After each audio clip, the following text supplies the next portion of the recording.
messieurs, toute la technique de Zouk TV, bonjour. Aujourd'hui, nous allons vous présenter M. Birota qui a accepté notre invitation. Nous le remercions. Et c'est vrai, vous êtes sur Écoutez pour comprendre sur Zouk TV. Ne changez pas de chaîne, restez jusqu'au bout, prenez en écouter, et à partir de là, vous allez savoir de quoi M. Birota a vos missions dans notre pays. M. Birota, bonjour. Bonjour M. Grabin, bonjour auditeurs, pas auditeurs, téléspectateurs et téléspectatrices de Zouk TV. Alors merci de m'avoir invité à cette émission qui, à mon avis, répond, n'est-ce pas, à un impératif, un besoin. Écouter pour mieux comprendre. C'est un impérieux devoir, écouter. Tout à fait. Savoir écouter pour bien comprendre. Voilà. M. Birota, vous êtes élu président du SMDVD. Oui. Le SMDVD appartient à qui? J'ai envie de dire à nous. Oui, la Martinique, d'accord. Mais c'est une entité qui est raccrochée à la CTM, au EPCI, à quel niveau? Bien, alors, je dois d'abord à monsieur Grabin de me donner l'opportunité d'expliquer un petit peu à la population ce qu'est réellement le syndicat martiniquais de traitement et de valorisation des déchets. C'est une structure, en effet, qui est très mal connue du grand public. Ce qui fait qu'aujourd'hui, mon rôle en tant que président élu le 9 février 2022, c'est de lancer une campagne de communication, ce que j'ai fait, pour essayer de rapprocher cette structure de la population. Donc le SMDVD, s'il faut reprendre son historique, on fait un petit peu d'histoire rapidement, a été créé en 2014 de par la volonté des 3 présidents de PCI. Il faut savoir que la compétence traitement des déchets appartient, n'est-ce pas, aux EPCI. Mais les EPCI ont décidé, tous les 3, hein, on a CACEM, Espace Sud, de créer cette entité pour exercer en leur lieu et place la compétence traitement et valorisation des déchets. Donc, nous travaillons pour les 3 EPCI. Là, c'est un petit peu... Ce sont vos donneurs d'ordre. Ce sont les 3 EPCI qui nous donnent des dotations pour fonctionner. Alors, nous travaillons pour eux. Donc là, nous sommes en quelque sorte l'exécutant, puisque nous faisons ce travail-là en leur lieu et place. Mais la gestion est confiée, n'est-ce pas, à un conseil syndical que je représente. Et naturellement, on a une administration avec une directrice générale. Voilà. Oui. Là, prenons le cas de la CACEM. Oui. Vous avez la gestion de l'incinérateur? Oui. Alors, s'il me faut aller plus loin, je dois dire que avant 2014, l'UTVD existait, hein, c'est l'usine d'incinération qui a été créée dans les années 2000. Bon, quand la CACEM est entrée en 2014 au SMITOM, le SMITOM est devenu, après, SMDVD. Donc, nous gérons donc plusieurs sites. D'abord, 2 sites sous la trompeuse. Nous avons l'UTVD qui produit, n'est-ce pas, où on incinère les déchets, où on produit de l'électricité. Nous avons également le centre de tri de la trompeuse qui est à côté, que nous sommes en train de réhabiliter. Nous avons le site de Céron, de la commune de Sainte-Luce, qui nous a posé pas mal de problèmes. Et nous avons le reste au Robert, à l'Estrade, où nous avons à la fois le centre de valorisation organique, c'est-à-dire que c'est là que sont traités tous nos déchets végétaux, tous les déchets organiques. Et à côté, ce que j'appelle le trou pour parler simple, qui est l'ISDND, c'est-à-dire l'installation de stockage et de déchets non dangereux. Donc c'est le grand trou dans lequel on met les déchets selon une procédure, un process qu'il faut respecter. Donc c'est tout ça que nous gérons. Et naturellement, nous gérons également les 13 déchetteries du pays. Il y en a au nord, il y en a au sud, il y en a un petit peu par Cap-Nord, on a 4. Fort-de-France, on a la CACEM, sur la CACEM, il y en a, je crois, 4 également, je ne me trompe pas. Et puis le reste, c'est sur Espace Sud. Alors, concernant la CACEM, l'incinérateur, à un moment donné, il était question de rajouter une 3e ligne de four. Oui. Vous en êtes où? Alors là, c'est une difficulté, parce qu'il faut savoir que l'incinérateur, les déchets sont soit incinérés, d'accord, soit valorisés organiquement, soit enfoui. Le reste qu'on ne peut pas valoriser, on l'enfouit. Aujourd'hui, au moment où je vous parle, nous avons un gros problème à l'incinérateur parce qu'il nous faut une 3e ligne de four. Et vous n'avez pas les moyens financiers? Ce n'est pas une question de moyens financiers, c'est une question de volonté politique. Ah bon? Parce que nous savons parfaitement qui peut financer cette opération.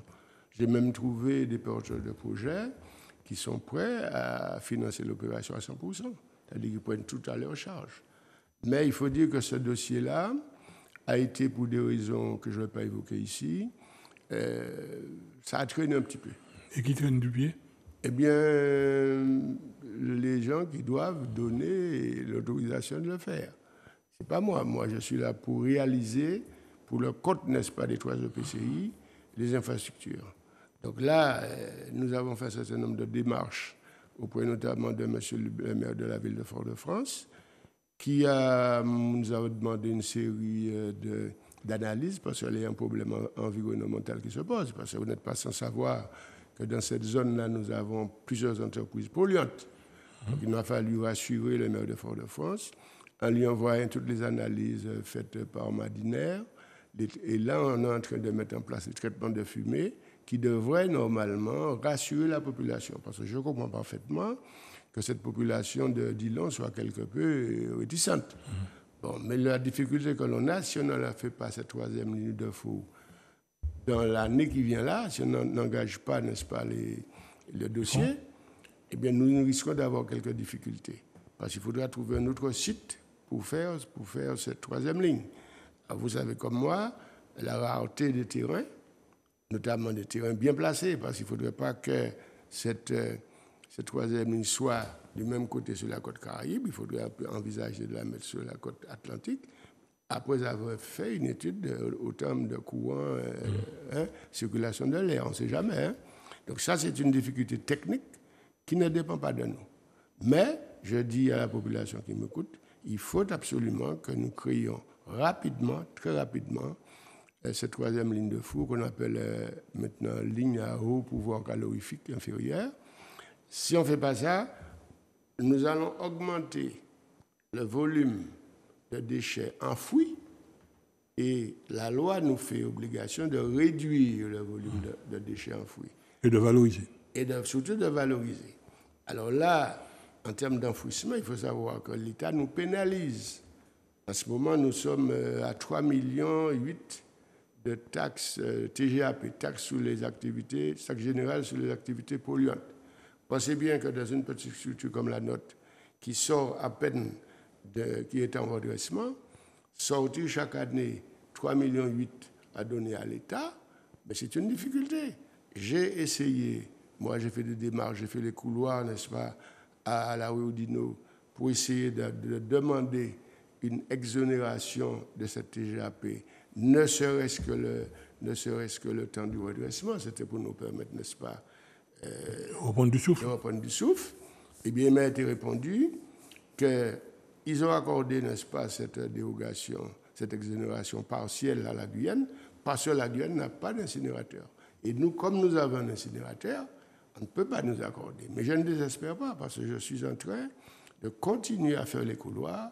La semaine prochaine, je serai encore à la rue Oudinot pour essayer de convaincre des techniciens, parce que là, je vais arriver avec un budget équilibré, un équilibre fragile, certes, mais je vais leur prouver que si nous lâchons un petit peu de laisse pour nous, un petit peu de mou, nous aurions pu faire consolider les bases de cette structure qui est, je le rappelle, d'une importance capitale dans l'économie du pays. Parce que là, nous avons fait du tourisme la base de notre développement. Eh bien, il n'est pas question, je m'étais engagé, moi, quand j'ai été élu, de nettoyer la Martinique. Malheureusement, j'ai encore beaucoup de petits points sombres que nous n'arrivons pas toujours à régler parce que nos infrastructures commencent à vieillir. Je prends le cas du CVO, Centre de valorisation organique, où on reçoit les déchets verts. Vous avez dû voir que cette année, exceptionnellement, nous avons eu une pluviométrie très importante. Nous sommes à la veille, n'est-ce pas, du renouvellement des conseils municipaux. Tous les maires nettoient leurs communes. Nous sommes également à la veille d'une élection à la CTM, et que la CTM s'occupe de nettoyer les abords des routes maintenant territoriales. Et ce n'est pas moins de 2000 ou 1800 km de route quand on compte les deux côtés. Alors, tous les jours, nous avons un volume de déchets verts qui arrive. Seulement, l'outil aujourd'hui est sous-dimensionné. Il est sous-dimensionné et il fonctionne aux 2/3 de sa capacité. C'est pourquoi on a eu tous ces déchets verts sous la voie publique. Ce n'est pas de notre faute, puisque l'outil a montré ses limites.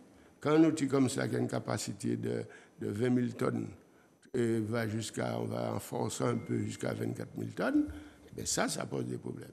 Alors ça, c'est une priorité aussi, parce qu'il faut savoir que toutes ces structures-là vont avoir bientôt 20 ans et qu'il faut penser, n'est-ce pas, à renouveler le matériel, à réparer.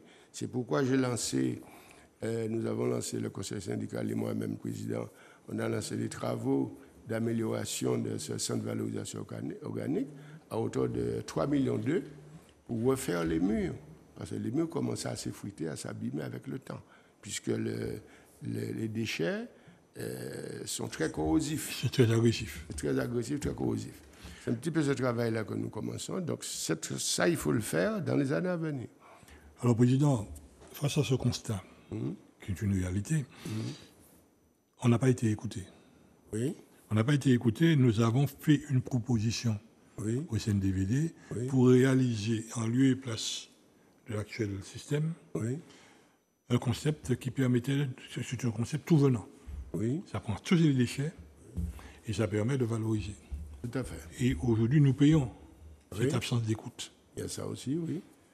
Alors, je ne sais pas comment ça se présente. Aujourd'hui, financièrement, vous êtes à l'équilibre. Oui. Faut-il encore espérer de voir, enfin, un jour, une vraie unité pour la gestion des déchets? Eh bien, je disais souvent que la problématique déchets à la Martinique sera résolue lorsque toutes les parties prenantes, toutes les institutions, toutes les collectivités, même la population, épouseront cette cause-là. Parce que c'est vrai que nous avons, venant de la société civile, comme vous l'avez parfaitement dit, je reçois tous les jours des projets. Là, je vais en France là, prochainement. Il y a un gars qui m'a promis et me propose un process qui va me permettre de réduire le volume de déchets enfouis. Je vais voir, j'écoute, pour essayer de comprendre selon votre formule. Mais ce n'est pas moi qui décide. Je ne peux qu'au niveau, parce qu'il ne faut pas que je perde de vue mes compétences, on m'a demandé de traiter et de valoriser. On ne m'a pas demandé de faire des propositions, etc. Ça, c'est l'ensemble des EPCI, les 3 présidents d'EPCI, qui définissent la politique en matière de construction de tout ça. Donc moi, j'ai une petite liberté de manœuvre. Je fais ce que je peux, avec les moyens qui sont les miens. Il faut bien comprendre que dans ce contexte particulier dans lequel nous nous trouvons, après, n'est-ce pas, ce déficit abyssal que nous avons trouvé, de 9 millions d'euros en fonctionnement et 14 millions d'euros de dettes aux entreprises, il fallait dans un premier temps éponger tout cela. Il fallait d'abord faire ça. Donc pendant les 3 ans, j'ai fait un travail de remise à niveau. Ce qui fait que j'ai eu très peu de latitude pour me projeter dans le temps. Puisqu'il fallait réparer, remettre en ordre de marche l'administration.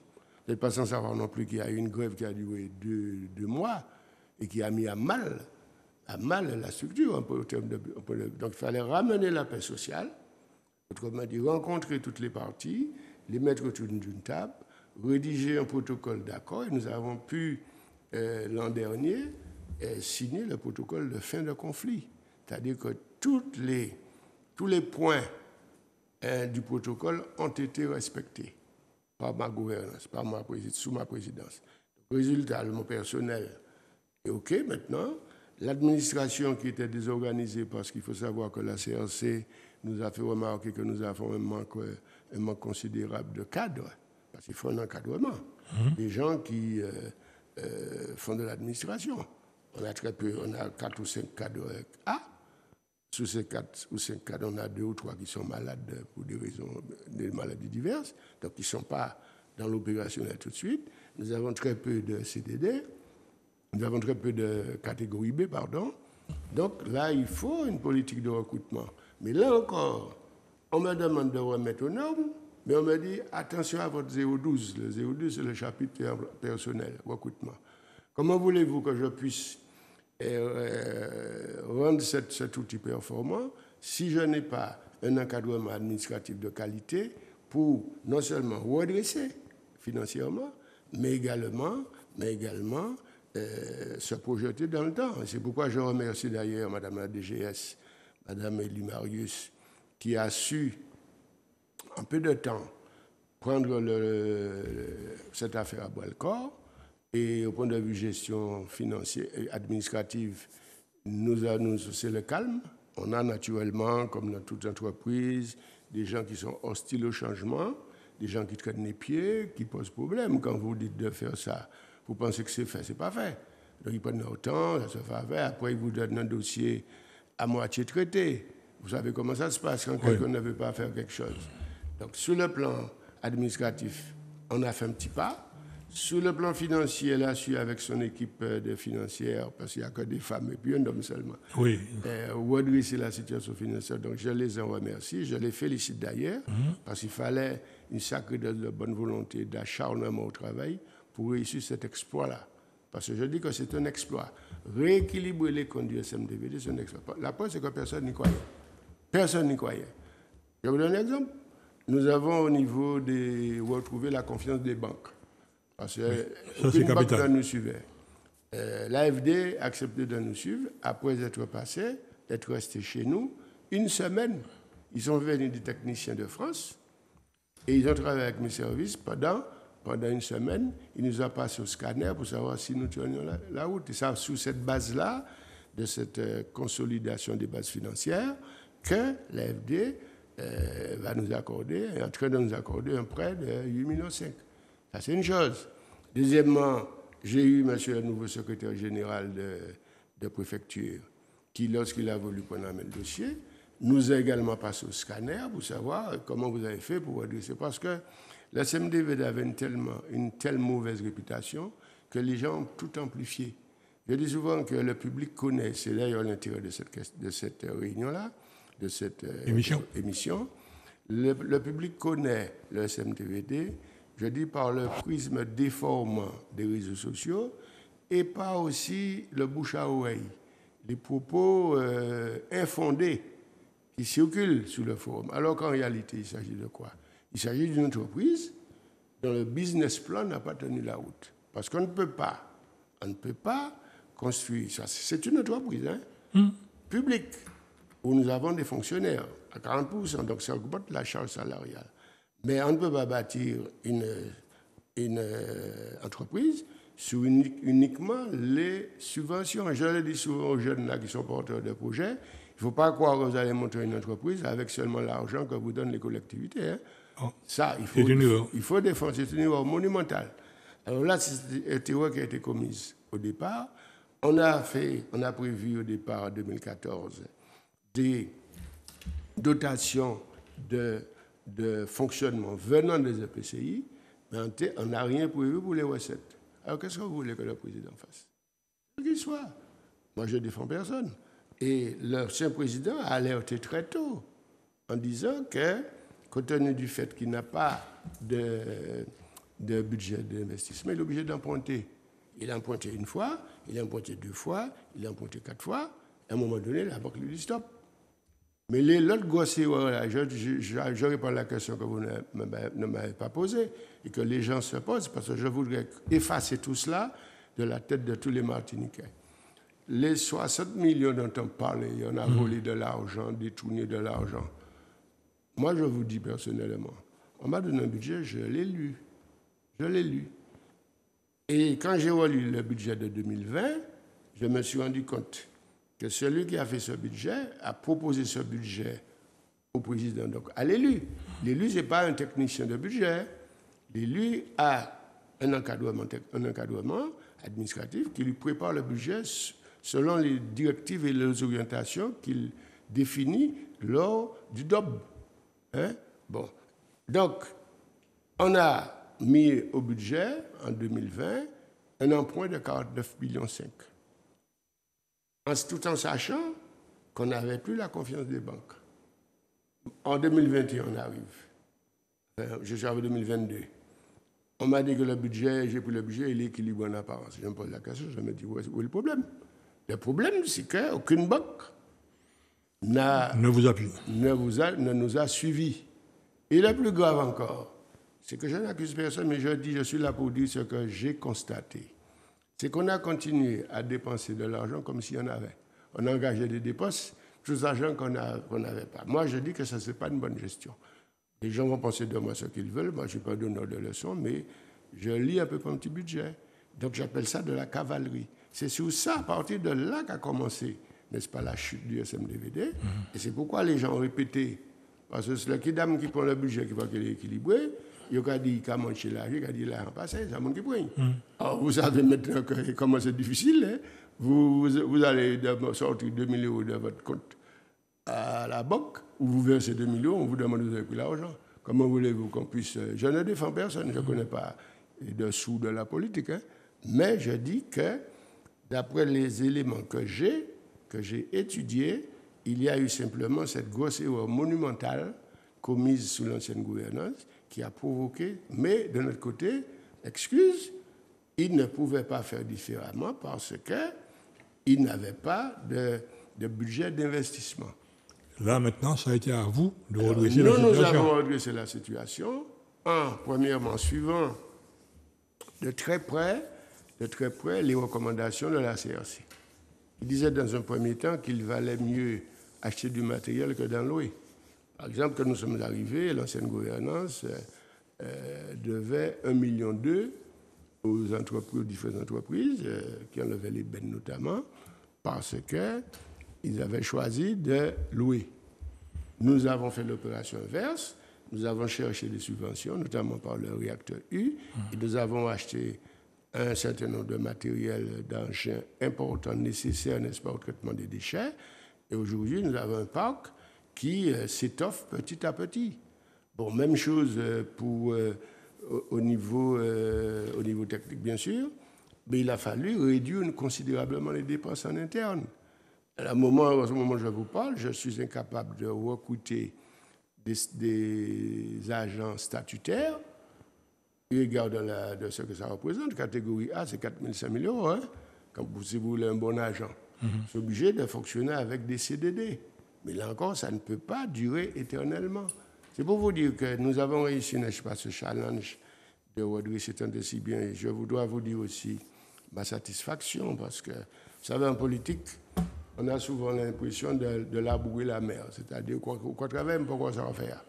Mais quand il y a un anti-encouragement, par exemple, ce matin, j'ai reçu un mot du président de Cap-Nord me disant qu'il assistait au conseil syndical et qu'il est satisfait de voir que nous avons pu redresser. Monsieur le maire, monsieur le président de la CACEM, monsieur Clément était présent, il m'a dit également la même chose. Monsieur Le Sieur également m'a dit la même chose. Tout ça vous encourage et vous montre que nous sommes sur la bonne voie. On a un accompagnement que je n'avais pas au début. Au début, j'étais tout seul, perdu dans la marge, je devais me débrouiller parce que personne ne croyait qu'on aurait pu redresser. Mais quand j'ai démontré ce que je viens de vous montrer là, qu'il y avait seulement une mauvaise approche du fait qu'on n'ait pas prévu au départ en 2014 des subventions d'investissement, d'autant qu'on a donné aux délégataires des outils qui n'étaient pas en bon état. Comment voulez-vous qu'on puisse avoir un retour sur investissement alors que vous donnez aux gars une ITVD qui a déjà un certain âge, le CVO qui mérite, etc. Donc, il ne peut pas exploiter. Vous savez comment ça se passe pour les DSP. Chaque fois qu'il y a une dépense, le gars vous facture sa dépense. Et vos recettes, donc, sont limitées. Alors, par contre, tout ce redressement, pour l'instant, ne se lit pas sur le terrain. Pas encore. Nous entendons un peu tout le monde se plaignant, par exemple, pour la collecte des déchets verts chez eux. Oui. Il y a des quartiers, de plus en plus, nous voyons qu'il y a des déchetteries sauvages. Oui. Ça, un jour, il faudra bien que tout cela se redresse. Alors, à votre avis, vous donnez quoi comme perspective? Dans combien de temps à peu près? La perspective, c'est que nous sommes en train d'améliorer l'outil CVO. Parce que je sais que dans ce monde-là, il n'y a pas de solidarité. Hein. Chacun rejette la faute sur l'autre. Je dis souvent que le monde des déchets, c'est une chaîne. Nous sommes en bout de chaîne. Et une chaîne a toujours la force de son maillon le plus faible. Nous sommes en bout de chaîne, c'est nous qui recevons. C'est tout à fait normal que ceux qui collectent les EPCI, quand bien même ils veulent collecter, eh bien, l'exutoire n'existe pas. Un problème. Donc, comme je dis souvent, il faut d'abord régler le problème de l'exutoire. Ce que nous sommes en train de faire, puisque je vous ai dit que nous avons lancé des travaux à hauteur de 3,2 millions pour améliorer le site. En plus, nous avons choisi, n'est-ce pas, de travailler en collaboration avec des partenaires privés, dont Holdex, qui est sur la route du François à Vauclin, je crois. Et c'est cette société qui absorbe également une partie des déchets verts. Mais ce que je demande aux gens, c'est qu'il faut essayer petit à petit de réduire ces déchets. Le compostage existe. Pour l'instant, on est très très loin de cette solution. Donc il y a un travail d'éducation à faire. C'est pourquoi je vous dis le monde des déchets est passionnant. Complexe mais passionnant. Pour peu que l'on ait un objectif. Hein? Si vous avez des gens qui font ça comme ça, sans passion. À l'ancienne. Et rien de grand ni de beau ne se fait comme ça. Il faut une passion. Si vous n'aimez pas ça, eh bien non, il faut aimer. Parce que le monde des déchets est particulier. Hein. C'est pas comme déjà là où a des ordis, c'est pas tout le monde qui en maintenant pas des ordis. La preuve c'est qu'il y a des gens qui les poubelles, mais pas les poubelles devant la porte. Oui. Hein? Mais ça, c'est une matière première à valoriser. Eh bien, c'est un petit peu, on aurait dit que vous lisez dans mes pensées, c'est un petit peu la ligne, c'est l'idée que nous avons passer. Parce que nous disons politiquement, le Conseil syndical dit que nous n'avons pas de matière première dans ce pays, mais nos déchets sont une matière première qu'il faut valoriser. Et le grand public ne sait pas tout ce que l'on peut sortir de nos déchets. Il y a beaucoup de choses. C'est pourquoi nous comptons beaucoup sur les éco-organismes, qui ont un travail, qui sont des organismes qui ont reçu l'agrément de l'État pour collecter et valoriser également des déchets. Je prends le cas des piles, le cas des plastiques, le cas du carton, le cas du bois même. Nous avons, tous ces éco-organismes étaient, quand je suis arrivé, assez éloignés du SMDVD. Ce qui veut dire qu'ils faisaient les petites affaires dans leur coin. Nous, sans se préoccuper Aujourd'hui, j'ai pu établir des passerelles. Et on se rencontre très souvent et nous mettons ensemble des projets. Je prends un exemple tout simple. On a les bennes de palettes, de bois de palettes. C'est nous qui, par le passé, assuraient l'évacuation de ces bennes-là. Aujourd'hui, en accord avec une société un éco-organisme Valobat, qui vient de se recréer là d'ailleurs, qui traite les déchets du bâtiment, eh bien, c'est eux qui désormais viennent prendre ces déchets-là pour les transporter vers les exutoires. C'est eux qui les traitent. Et parce que chez nous, il faut que nous prenions l'habitude de donner une seconde vie aux choses. Les déchets du bâtiment peuvent être broyés et puis reversés, n'est-ce pas, dans le bâtiment. Les déchets du verre, par exemple. Nous broyons le verre à trompeuse. Alors, ce produit est très mal connu de la population. Mais on peut utiliser le verre broyé dans du remblai. Mais tout ça, ça demande un travail de communication qu'on ne peut pas faire du jour au lendemain, eu égard, n'est-ce pas, de tout le travail que nous avions à faire. Mais je trouve qu'en 3 ans, je le dis à mes collègues et aux administratifs, nous ne nous sommes pas trop mal débrouillés parce que quand nous sommes arrivés, d'aucuns me trouvaient un petit peu particulier. Comme un Biwota, tu peux accepter ça parce que personne ne bat de l'œil. Hein? Personne ne bat de l'œil. Tout le monde est paix. Bon, moi, je m'en prends, mais grâce à l'équipe que j'ai, l'équipe d'élus que j'ai pu convaincre, nous faisons aujourd'hui un excellent travail. Malheureusement, nous sommes en fin de mandature. Malheureusement, mais nous ne désespérons pas, Président. Voilà. Nous pensons qu'au Robert, il est impératif de monter l'usine que nous avons vue en Allemagne, qui c'est du tout venant. Oui. D'autant qu'aujourd'hui, on a un autre apport dans notre collecte, ce sont des sargasses. Oui. Et dans cette technologie, on peut traiter 85 tonnes de sargasses jour. D'accord. Tout ça transformé en gaz méthane pour générer, produire et le gaz. Vous allez me donner les coordonnées de tout ça. Je vais vous donner l'usine, tout, mais je pars en mission là, le dimanche. Je peux faire un petit tour là-bas si j'ai le temps. Oui, c'est à 1 heure de Strasbourg. Je peux faire un petit tour, ça ne me gêne pas. Là, je suis accompagné de techniciens. Oui. Parce que je ne me déplace pas sans un technicien. Parce que c'est lui l'homme de l'art. Moi, je suis le politique, le technicien qui, après cette fois présenté le projet, la réalisation, me dit si techniquement, président, ça correspond à notre territoire. Il faut beaucoup bouger. Pourquoi nous, on a pu, puisque nous avons vu les deux, l'usine d'Allemagne et celle qui est Beaumont. Mais vu le volume de ce que nous traitons, vu tout le contexte local, l'usine d'Allemagne est préférable. Ouais. Nous avons même vu la direction d'Albioma, qui est la seule unité en Martinique à pouvoir récupérer le CSR. Ouais. C'est le dernier élément sortant de cette usine, de ce traitement, qui peut être utilisé, donc être valorisé donc, juste à côté, au Galion. Bon. Maintenant, si nous ne faisons pas ça, les prévisions qu'on avait formulées à l'époque, la critique qu'on avait formulée, se confirme d'ici encore 2-3 ans, le trou, il sera plein. C'est un petit peu, vous avez bien fait de dire ça, parce que nous sommes preneurs de nouvelle gouvernance de toutes les idées, parce que les élus de la nouvelle gouvernance n'ont pas le monopole, n'est-ce pas, du savoir. Hein. Mais il faut savoir écouter beaucoup comprendre l'autre. Nous enrichissons, n'est-ce pas, des apports venant de la société civile. C'est une manière pour vous de vous dire que ce dossier-là que vous me présentez à nouveau, parce que vous me l'aviez déjà présenté, mais comme je vous l'ai dit, ce n'était pas le moment de le traiter, parce que j'avais les mains dans le cambouis, il fallait quand même régler les problèmes de base.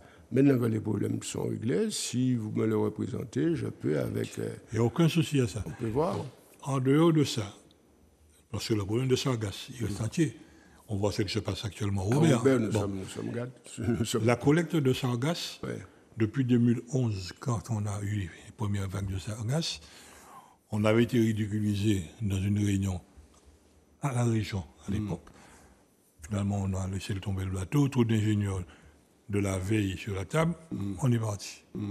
Là, aujourd'hui, les sargasses, la collecte doit se faire au large. Ouais. Il faut déshydrater. Nous avons trouvé toute la technologie pour ça. Ouais. Déshydrater ces sargasses, les faire entrer dans des cuves étanches et faire entrer la bouillie dans le process de l'usine que je vais de nouveau présenter au nom de Puma pour qu'on puisse voir si on peut faire quelque chose. Maintenant, cette usine, c'est du tout venant. Et ensuite, le tri est fait à partir de tout le système qui est à l'intérieur. On a vu malheureusement l'échec des bouteilles. On a vu l'échec des déchetteries. Oui. On avait souvent dit il faut avoir des déchetteries mobiles. Oui. Ça n'a pas été entendu. On a fait des déchetteries fixes qui se sont transformées en décharges. Alors, maintenant, la nouvelle direction, la nouvelle présidence, comme nous sommes membres de la CCSPL, nous espérons qu'on sera peut-être enfin entendu. En tout cas, le conseil syndical peut vous recevoir comme vous voulez. Hein. Moi, ça ne me pose aucun problème. Hein. Nous sommes ouverts. Vous me faites un courrier pour me dire, voilà, vous aimeriez présenter un projet. Je convainc le conseil syndical, on vous reçoit pendant le débat. Nous sommes ouverts. L'essentiel pour moi, enfin pour nous, hein, peut-être pour moi-même, puisque je descends de charge en 2026, c'est de laisser des projets à la génération qui vient. Parce que souvent, nous avons l'impression en politique que celui qui nous a précédé n'a rien fait. Ce n'est pas vrai. Celui qui nous précède a toujours fait quelque chose. Mais moi, que je veux, je le prends à mon actif d'ailleurs, puisque c'est sous ma présidence que nous avons réussi, n'est-ce pas, c'est ce challenge de redresser. Mais je veux que les nouveaux élus qui vont venir à partir de 2026 puissent trouver un SMTV dans l'ordre de marche avec des projets d'amélioration.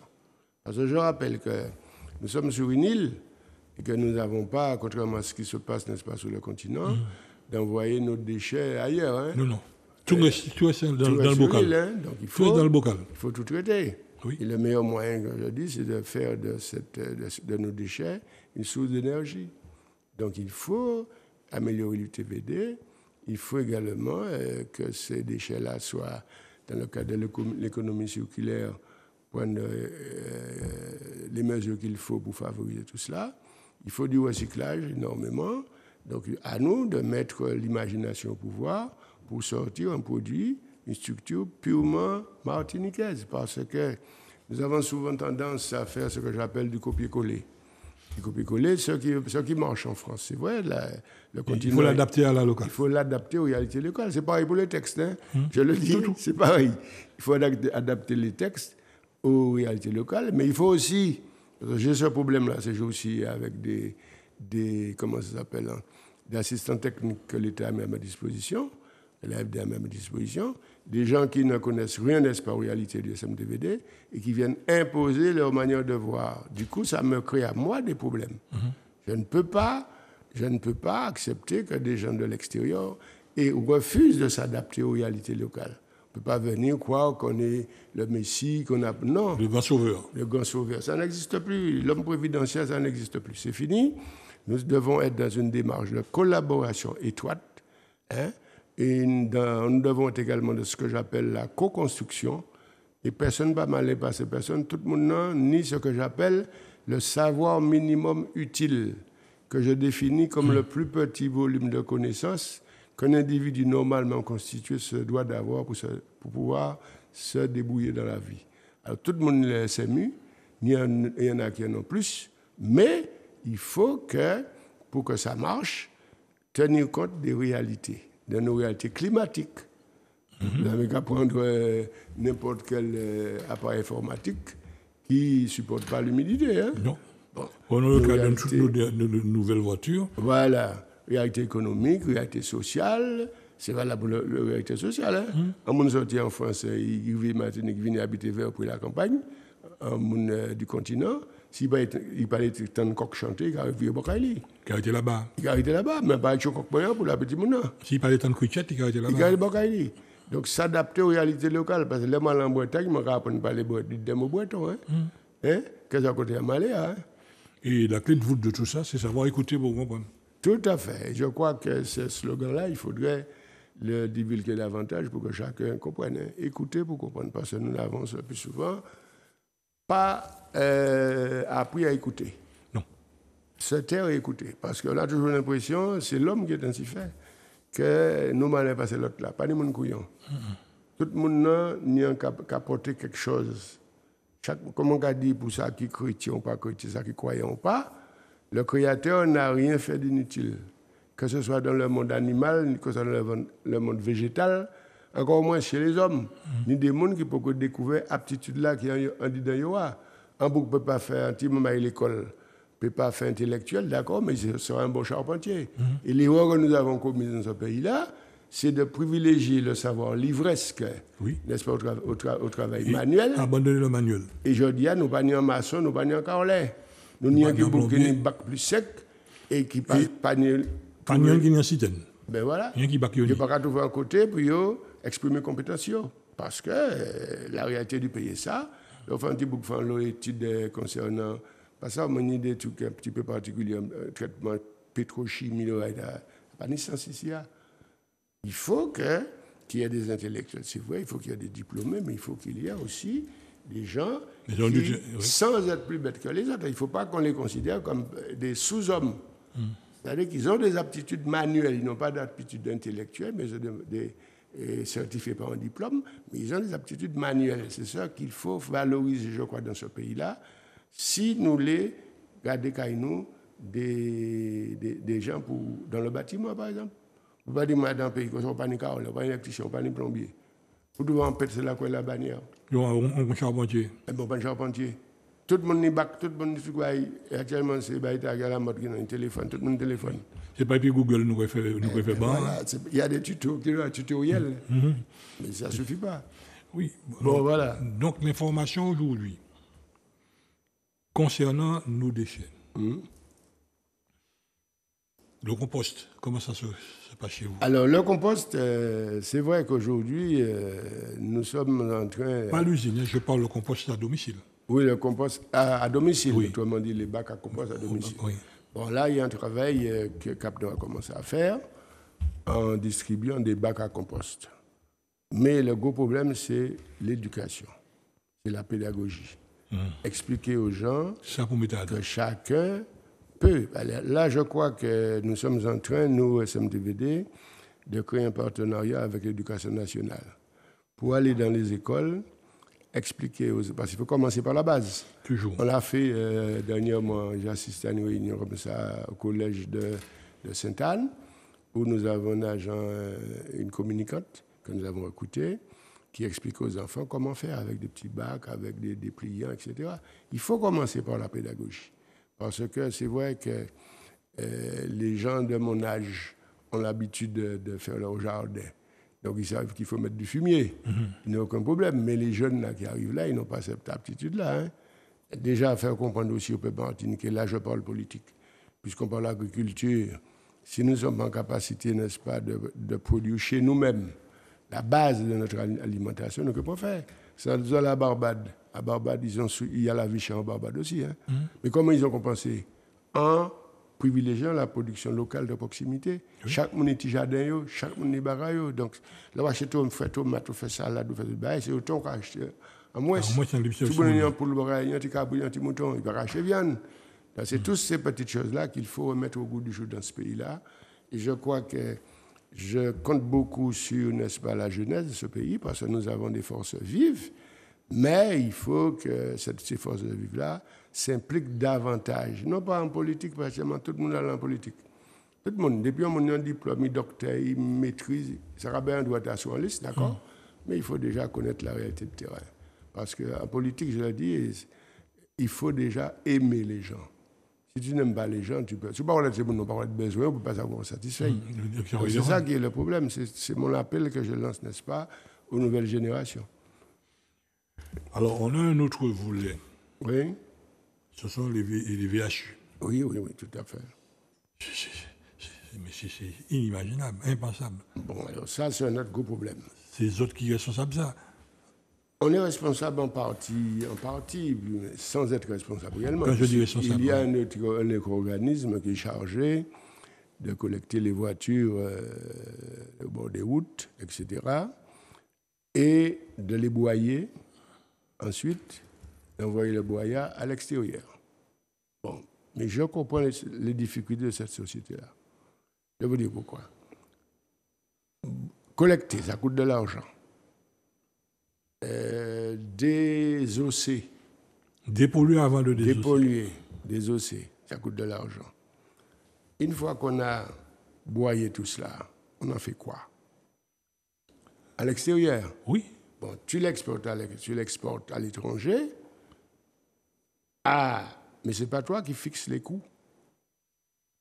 Ça te revient, mettons 100 €, on te le prend à 70 €. Tu perds. Or, Président, on avait la possibilité, on a toujours cette possibilité de faire une fonderie en Martinique et de collecter dans le reste de la Caraïbe, parce que nous prenons de la ferraille, on envoie à Trinidad. Oui. Nous achetons du fer venant de Trinidad. Oui. Bon. Pourquoi ne pas avoir une fonderie ici, faire ce qu'il faut pour l'alimenter, faire avec la Guadeloupe, la Guyane et le reste de la Caraïbe, qu'on aide de la collecte. Oui, mais ce que tu dis là est juste, mais il ne faut pas oublier les accords internationaux. Comment tu fais pour voyager d'un pays à l'autre comme ça? Est-ce que tu sais, par exemple, j'ai l'expérience de la Semer. Oui. À l'époque d'Édouard de Lépine. Quand nous avons les élus de la région à l'époque d'Arche et compagnie, ils ont voulu créer comment ça s'appelle là déjà? L'organisme qui crée les treillis soudés, là. Oui. Biométal. Eh bien, vous savez que nous avons voulu exporter. Il y a un problème de normes. Pas de normes. Négative list. Alors, négative list. C'est-à-dire que le gars te demande de venir avec ta ferraille, mais tu montes l'usine chez eux. Tu montes l'usine chez eux. Mais toi, tu as un calcul à faire aussi pour savoir ce que ça te rapporte. Tu fais du business, hein? Oui. Bon, tout ça aussi mérite. Ce sont des idées. Pourquoi je regrette qu'il n'y ait pas chez nous ce que j'appelle un club de réflexion. Parce que tout politique, quel que soit le bord, a besoin d'être alimenté en idées nouvelles. Pour cela, c'était à l'époque le rôle des commissions dans les partis politiques. On avait commission tourisme, commission développement économique. Aujourd'hui, je ne sais pas si ça existe, il n'y a presque plus de partis. Donc, il n'y a pas de réflexion. Donc, mais dans la société civile, je sais que toi, tu le fais avec ton association, mais il faudrait élargir le cercle de manière qu'on puisse confronter les projets. Et ces projets-là, une fois mûris, une fois analysés, ne serait-ce qu'une première analyse, eh bien, peuvent être soumis aux élus, parce que les élus sont demandeurs d'idées nouvelles. Hein. Je vous ai dit que les élus n'ont pas la science infuse. Ils n'ont pas la science infuse. Ils ont besoin d'être nourris en projet. Mais c'est la base qui doit faire ça. Donc, il y a un travail à faire au niveau des associations. Mais malheureusement, aujourd'hui, le bénévolat, comme vous le savez, ça n'existe presque plus. C'est l'argent ramené un tout partout. Personne ne va faire un pour rien. Mais c'est ça notre gros handicap dans ce pays. Mais il faut surtout qu'on saute dans cette logique du passe-petit. Oui. Le passe-petit est trop fort en Martinique, il faut qu'on parvienne à couper le cou du passe-petit. Non, il n'y a pas que le passe-petit, il y a une conception de... comme ça. Non, c'est une conception de nos relations avec la France. Il y a malheureusement ici beaucoup de concitoyens qui pensent que le fait d'être français, ça donne une garantie pour l'avenir. Je rappelle que la plus belle femme du monde ne peut donner que ce qu'elle a. Oui. La France en ce moment est dans grande difficulté. Elle sera en grande difficulté. Il nous appartient donc à nous de nous prendre en charge. Il faut que nous nous prenions en charge, mais pour cela, il faut déjà en avoir conscience des difficultés. Il y a des gens qui vous disent, bon, ben nous là, nous Français, la France que nous mangeons. Il faut sortir de la politique de la main tendue. Parce que, si vous voulez qu'on vous respecte, hein, il faut quand même montrer que vous avez vous avez une dignité, que vous pouvez au moins vous prendre en charge. Vous voulez qu'on vous prenne en charge, c'est fini ça. Et les gens et malheureusement, il y a encore des gens au niveau de l'État qui nous considèrent comme des sous-produits de l'humanité parce que nous tendons toujours la main. Non, il faut déjà montrer, n'est-ce pas, ce que tu sais faire, n'est-ce pas? Et s'il le faut, par le biais de nos parlementaires, par le biais de nos maires, de nos différents présidents de communautés d'agglo, de la CTM par exemple, proposer à l'État des choses, voilà ce que moi je veux pour mon pays. Mais si vous ne savez pas ce que vous voulez, comment voulez-vous qu'on vous donne satisfaction? Et plus grave encore, quand vous allez en groupe dispersé, dire je veux ça, je veux ça, je veux ça, eh bien, Bougla, qu'est-ce qu'il a fait? C'est comme si vous venez, je suis venu, une fois, je suis venu demander l'argent, etc. Il faut demander l'argent, il faut demander l'argent, là. Parce que nous ne pas l'argent s'il n'y a pas proposer rien de concret. C'est ça notre problème de ce pays-là. Donc il y a un changement de mentalité. Et moi je le dis avec force et vigueur, parce que j'ai l'avantage d'avoir fait le tour de la chose politique. J'ai fait aussi le tour des hommes politiques. Je sais comment ça fonctionne. Je vous dis que tant que nous n'aurions pas, dans ce pays, montré, n'est-ce pas, aux Français, à la France, nous voulons rester Français, oui. Mais nous sommes capables de. Mais nous apportons ça. Là. Qu'est-ce que vous apportez? À part vous parler d'espace maritime et compagnie. Oui, c'est vrai, c'est pas au créer. C'est pas au créer, ben là, quand même posé quoi. Mais qui ça vous même porté? Qui ça vous monter pour dire que ou créer une nouvelle manière de planter des ignames, etc., pour babon manger yam? Ou quoi porter au Loiret? Arrêtez les gars.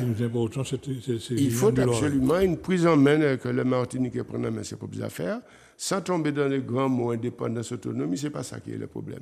Le problème, c'est montrer que nous savons gérer nos transports, nous savons gérer nos déchets, nous savons gérer notre énergie. Nous savons valoriser. Nous savons valoriser. À ce moment-là, on va dire la France, bon, moi, je fais ça. Moi, je fais une usine de 200 mètres carrés. Moi, je peux faire 100 mètres carrés, et moi, je fais le 100 mètres carrés à terminer. Sortir de la politique de la main tendue, c'est ma devise. Il y a un autre volet dans nos déchets. Quand on voit, par exemple, tout ce qui est récupération de réfrigérateurs à appareils ménagers. Oui. C'est une catastrophe. C'est la même problématique pour les filières. Et là, ce sont les éco-organismes, parce que le consommateur paye, et là, je dis ça pour que tout le monde m'entende. Mesdames, messieurs, quand vous achetez un réfrigérateur, un appareil électroménager, vous payez, au regardez bien votre facture, l'écotaxe. L'écotaxe, c'est-à-dire que le vendeur doit reprendre l'appareil, le vieil appareil, hein, l'appareil en panne, et vous remettre un truc neuf.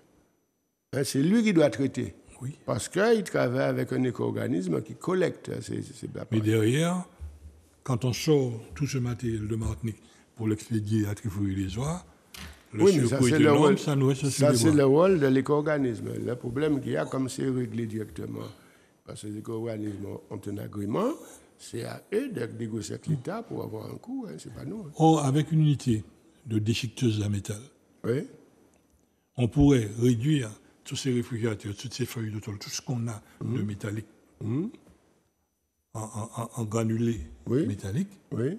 et expédier avec une haute valeur ajoutée. Mais plus tout cela est importante. possible, mais C'est ça ne possible, fait mais pas il du faut- soir au lendemain, ces trucs-là. Non, Il nous sommes faut, d'accord, mais il il faut, faut- là, on est au stade d'idée, mais moi, je raisonne en termes de projet. C'est Mais il pourquoi faut que je ça dis rentre dans les projets. qu'il faut un de- laboratoire d'idées, Oui. bien sûr, mais il faut aussi notre laboratoire pour rendre l'idée réalisable. Donc, ça nous demande des études techniques, des études financières, des études environnementales, etc. En attendant, Président, il y a une chose qui est certaine, qu'on le veuille ou non, avec l'élévation du niveau de la mer, l'actuelle décharge de la trompeuse va nous tromper Oui, et tout ça va se retrouver Tout à dans fait. la Caraïbe. tout à fait. Alors, Et je ne sais pas si vous avez déjà envisagé cette protection, oui. si c'est dans votre programme, mais enfin, c'est un volet qui nous inquiète. Bon, il est certain que nous ne sommes pas à l'abri de risques climatiques, hein, ça, c'est sûr. Oui, non, mais c'est même pas. C'est par rapport à l'élévation. Je parle Oui, oui, pas de oui, submersion. ce sont des À risques. l'élévation, c'est un risque. Ce sont des qui risques. est connu. Mais ça, on qui ne est prévu. peut Qui est rien- prévu. c'est prévu. On prend des précautions, notamment au niveau des constructions des bâtiments, parce qu'il faut prévoir tout ça aussi. Mais il est également certain que, je le dis aux consommateurs, la boîte de yaourt, le bocal de yaourt que vous jetez dans le caniveau, ou derrière la maison dans la ravine, Ou dans les WC. se retrouve à la mer. Et c'est vous-même qui allez vous baigner à la mer.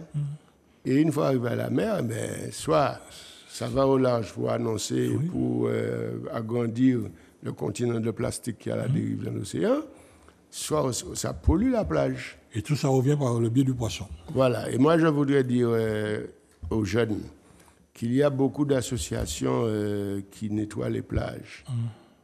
Ce serait une bonne chose que nos jeunes s'y attellent. Parce que ce n'est pas normal que ce soit une seule catégorie de personnes qui fassent ce travail-là. En tout cas, Président, le temps que nous est imparti est arrivé. Si vous avez un message à faire passer, ça aurait été lequel? Eh bien, le premier, deux messages. Le premier, croire en nous. Croire que nous pouvons réaliser le traitement de nos déchets sur cette île-là. Mais cela demande, n'est-ce pas, une vision commune. C'est pourquoi j'ai demandé que tous les partenaires qui traitent de déchets, qui traitent de près ou de loin, notamment la CTM, qui rédige le plan territorial d'élimination des déchets, qui s'occupe aussi de l'économie circulaire, les EPCI, les éco-organismes, les associations qui s'occupent d'environnement, et également les élus communaux et autres, se retrouvent autour d'une table pour débattre de la problématique des déchets dans ce pays-là. Parce que c'est un projet que je vais lancer avec un partenaire en vue de rédiger un petit mémoire que nous laisserons, n'est-ce pas, à la génération qui vient. Ce sera notre apport, l'apport des élus de la nouvelle gouvernance du SMDVD au traitement des déchets dans ce pays-là. En tout cas, Président Biota, merci d'avoir accepté notre invitation. Nous disons à la population, merci d'avoir écouté. Et nous savons qu'elle a compris, entendu tout ce qui a été dit. Et tout le plaisir sera pour nous de vous recevoir. Et moi aussi, compléter cette vous information. recevoir également chez nous, parce qu'on m'a parlé d'un projet qu'il faudrait que nous soumettions, n'est-ce pas, au conseil syndical, aux élus du conseil syndical. Merci encore. Parole coup de fini vite. Pas de problème. Allez, au revoir tout le monde. Au revoir tout le monde.